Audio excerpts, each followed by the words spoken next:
Miles Gordon, the artisanal dietitian. Welcome to Delta Discovery. How are you doing today, man? I'm doing great. Thanks for having me on. How are you doing? Very good, thank you. So, you told me an interesting story recently, and it inspired me to create a solution using DeltaStream for it. I was hoping you could just relate that story, and I'll show you what I came up with. Yeah, definitely. I was actually getting lunch at the bottom of the slopes after a run, and I got talking to one of the workers about the app that I use for just checking all their conditions. I always thought it was really cool how I could check the temperature and the wind and the lift statuses all over the mountain while I was snowboarding.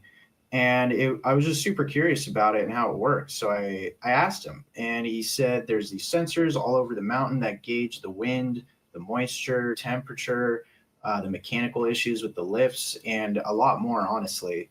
But in addition to that Mhm. data that they collect and stream back, they send a heartbeat every 5 minutes to alert their system that Right. it's still active. And apparently, it's easier than digging it out of the sensor data. But if there isn't a heartbeat for 15 minutes, then the device is considered down.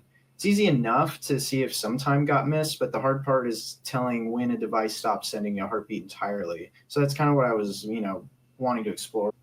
All right. So I did it. I wrote a Python program to simulate the data, even the down condition. But what I'm going to test for here is the anomaly condition. The down condition is a little more complex, but that's certainly something that needs to happen. So I'm going to go ahead and launch this. We're going to start right from the beginning and let that start up. So what I'm doing here is I've got 100 sensors. 10% of them are going to fail randomly. 2% are going to fail permanently. Here's our different interval times. And then I set some day ranges for things to fail and to throw. And I started from November 1st, 2024 over the course of 90 days. So it was a wonky, it was a wonky program to come up with. So what we got here now in DeltaStream, I'm writing it to this Kafka cluster, and we can take a look at that. And the data should be populating now, as we saw. It'll throw a message for any that hit the warning condition and the failure condition. So we'll filter here for sensor data. We can take a look, and there should be data in there now, as we saw it starting to stream in. There it is. So stop that, and we can look at what that JSON payload looks like in here as well. So this is the data that we're generating out of the Python program. So that looks right. That's a Unix epic timestamp and just a UUID for the sensor ID. So with that out of the way, we'll go to our workspace here. We're going to create a database. Sensor data SDDB is good enough. And then we want to, DJ Kafka, that's our default. And we're going to create a DeltaStream object, as we refer to them, which describes the layout of the Kafka topic data so that we can perform queries against it. Hmm. Well, so there we go. Oops, I'm using the wrong one. That's for a later test. All right, so let's run that. And now we see that layout, and that matches what we saw in our Kafka top. So we can now take a look at that data again in SQL to see that it's there. And I'm going to format the timestamp so we can see what that looks like. Pull this up a little bit. So this will be a human readable time. All right, so now we see our data coming in. Here's our sensor IDs. Here's our formatted times. You can see those heartbeats coming in every 5 minutes. We'll go ahead and stop that. We proved our data is there and we can get to it. So now what we want to do is we're going to create a sensor history object. We fire that off. And this is where the magic is going to happen. This function here, dslag big int, It's a built-in function, and what it does is it takes the value of a column from a previous row within the same relation. And this is particularly useful where you want to compare a current record against a previous record. So what we want to do is look at the timestamp in our current record compared to our previous record and see if that is outside the range of what it is we want. That's going to be the error case. So what we're doing is we're grabbing those two chunks of data so that we know the current timestamp and the previous timestamp for a sensor. And so that now we can look back. And how can I get to a convenient list that just shows the bad sensors? Excellent question.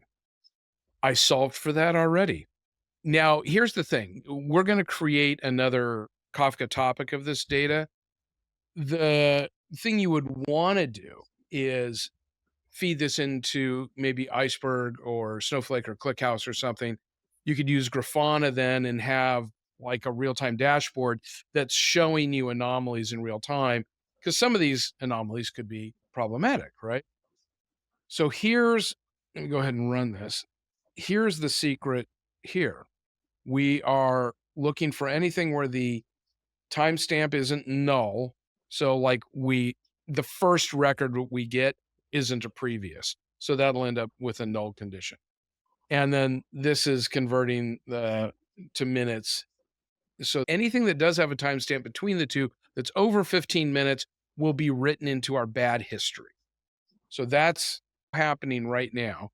And all we've got to do is we can now look at that data that's going through there.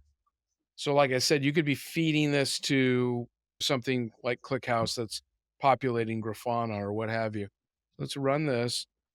And we're going to format that previous time and the current time to see the values in English and the minute difference between the two. And we're starting the Kafka topic from the beginning. And yeah, I mean, that's a fun thing with Kafka. You can kind of start it wherever you want to start it. So as a quick look, we'll go back and we can see those sensors that had errors, and there's our two that went down permanently. I can even just grab one of those when this other query finishes, and we can look for it specifically. And there's our data. So you see the minute Yeah. difference? That's a big difference, right? So like I say, you could feed that to a live dashboard, and that can be interesting, for things that are critical, especially like ski lifts going Right. down. So let me take a look at, let's go ahead and just pull one of them up specifically. So this scenario is going to be illustrating sensors that are probably going faulty because they're going up and coming down and they're doing it outside of our prescribed range. So here's the results for a particular sensor. So if we were to have a dashboard or BI tool, we could drill in on a sensor and then we could see all of these anomalies for that particular sensor and create a map around that. So there we have it. What do you think? Wow, I think it's incredible. I can't believe you guys are putting this together. Well, that's part of the magic of dealing with streaming data as you're finding through your journeys with this kind of stuff. Absolutely.